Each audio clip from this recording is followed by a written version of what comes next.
کوم کسانو چې په بانک کې روپۍ پرتی دي نو تاسو دغه روپۍ چې دي دا محفوظ نه دي. دا نیوز به تاسو په الکترونیک میډیا هم کتلی په سوشل میډیا باندې به هم ګورئ ځکه چې دا ډیپټي گورنر سټیټ بانک چې دی په خپله دا بیان ورکړی دی چې د کومو کسانو په اکاونټونو کې روپۍ پرتې دي نو ستاسو دغه روپۍ چې دي دا محفوظ نه دي. څنګه محفوظ نه دي؟ هغه وایي چې سټیټ بانک چې دی هغه د دې ذمهواري نه اخلي. لکه که دا بانک چې دی دیوالیه شو یا دا بانک والا وتښتېد نو ستاسو د دغه روپو چې دی سټیټ بانک به نه ذمهوار. او بانکونه چې دي دا ټول د سټیټ بانک په کنټرول کې دي نو دوی وایي چې سټیټ بانک چې دی هغه د دې ذمهواري نه اخلي. که ستاسو 15 لک روپۍ نو د هغې چې دی تاسو ته میلاویدی شي خو که د هغې نه سیوای نو تاسو ته دغه روپۍ چې دي دا نشي میلاویدلی. بل لا که تاسو د ملک حالات ته وګورئ نن سبا د ملک حالات چې دي ډېر زیات خراب دي. معیشت لکه ډېر زیات خراب دی.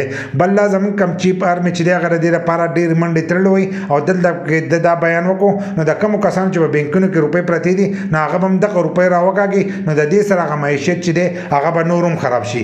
بل دا چې دا وینا وکړه نو د دې دا مطلب دی چې لکه تاسو په نغدو باندې چې دی کار کوئ خو په بانک کې چې دی دا روپۍ مګ دی. نو د دې د وجې نه د هر یو کس چې دی په دې باندې ویډیو جوړه کړي چې په بانک کې ستاسو کومې روپۍ چې دي هغه محفوظ نه دي.